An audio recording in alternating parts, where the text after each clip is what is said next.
So we had to go hang out and drink juice boxes at Soulja Boy's birthday party for a couple hours.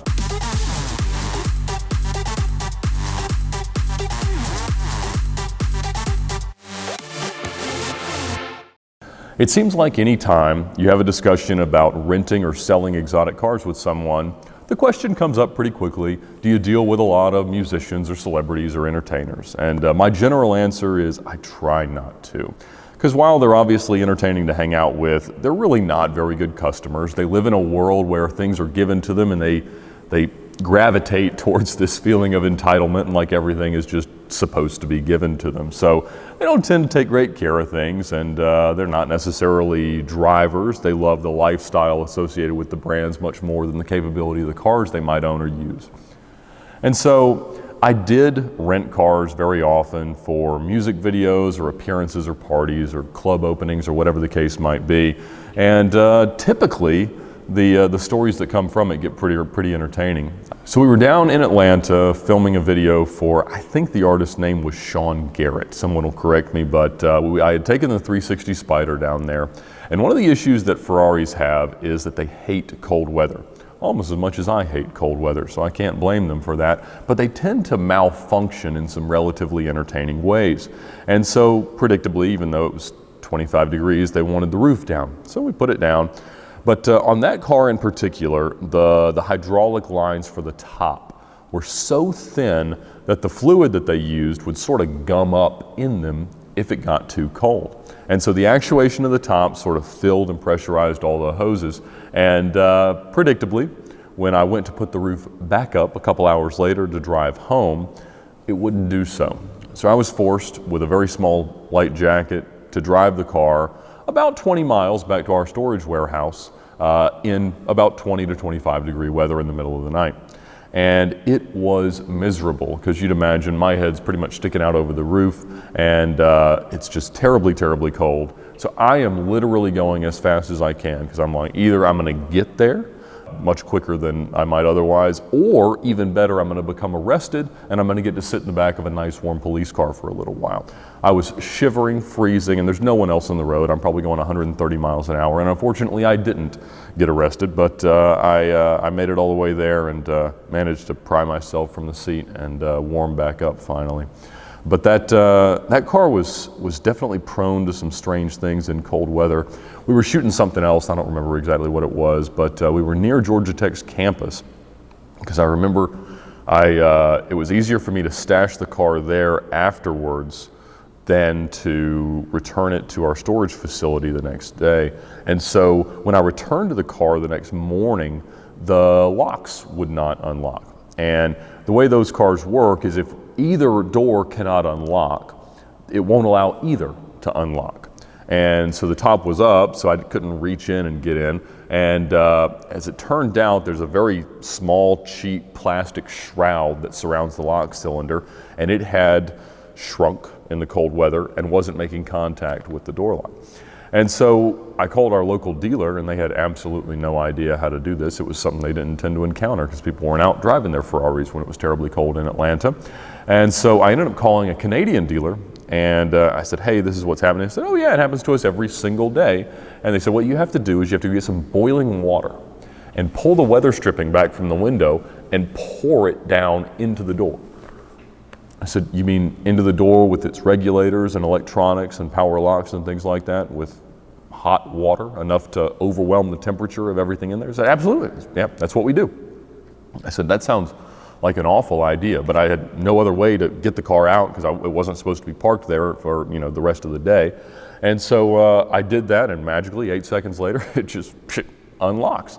And so fortunately there were no pernicious side effects that befell the car, and I was able to get it home. But I remember another time MTV called me, and it was Soulja Boy's 16th birthday, and they had decided they wanted to pretend to give Soulja Boy a Lamborghini for his birthday. So they were gonna rent one from me to do it. And I was like, sure, it is a rental car. I mean, it's a pretty standard looking yellow Gallardo, but aren't they gonna see that he doesn't drive it in the future, or maybe even see it be driven by someone else in our fair town? And they said, no, I think we'll sell it. And as it turned out, that logic prevailed, so they paid us for the appearance. We had to go hang out and drink juice boxes at Soulja Boy's birthday party for a couple hours. And then they said, yeah, we're gonna pay you for it, but we're actually not gonna end up doing the gifting. So we left, and that was that. But I did meet Soulja Boy another time. He was in a music video with Gucci Mane and Waka Flocka Flame. And it was a peculiar thing, because it was in some East Decatur shopping center in front of some mobile home arrangement that sold fried chicken.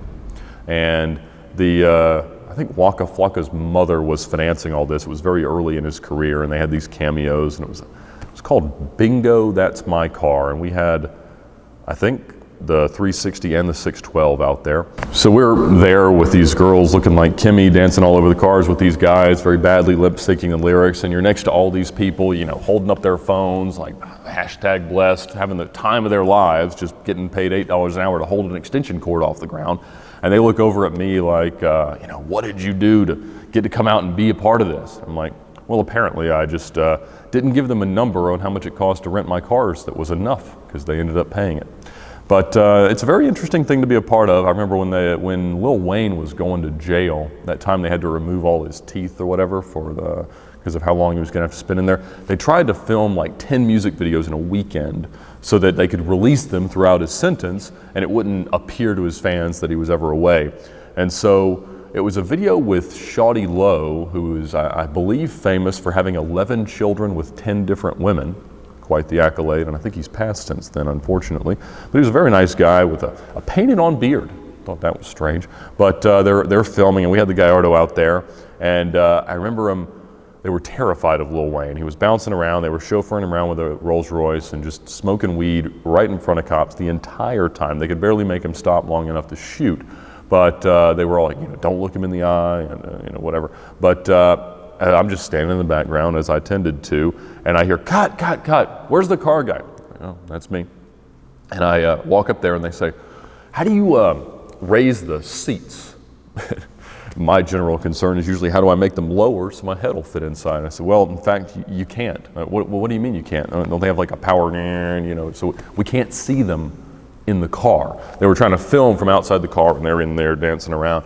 And both of them, and most rappers tend to be, you know, barely 5 feet tall, and so they couldn't see him. So I'm like, well, I think we're going to need some phone books, because there's nothing I can do to help you. So they ended up wedging everything they could to kind of make them sit up, and so they could be seen inside these cars.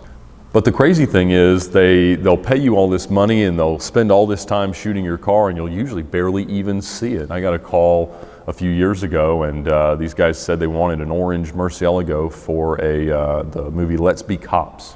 And I said, I knew, because I'd sold pretty much all of them, that there was only one orange Murcielago in the state of Georgia, and I owned it. So I said, well, for $5,000, I'll bring it down there, and you know, y'all can drive it across the street as you want to, and I'll supervise it. And they reluctantly accepted, and so we went down, and they were shooting down by the Georgia Dome. And it was the guy from New Girl, or a couple of guys from New Girl shooting it. I don't know who they were, but I had to show them how to just put it into gear and drive, and literally they were going to move it 100 feet. And we spent all night there filming with them, and I had even forgotten that the movie had come out.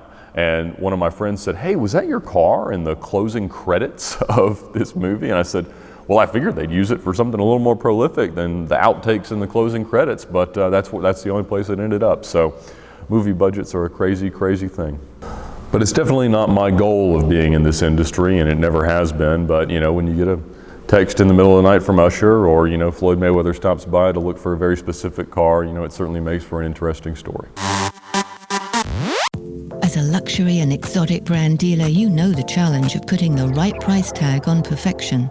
Ritz Garage places you directly in touch with our qualified network of new and used dealers with no auction fees. Ritz Garage. Premium cars, premium dealers without premium fees.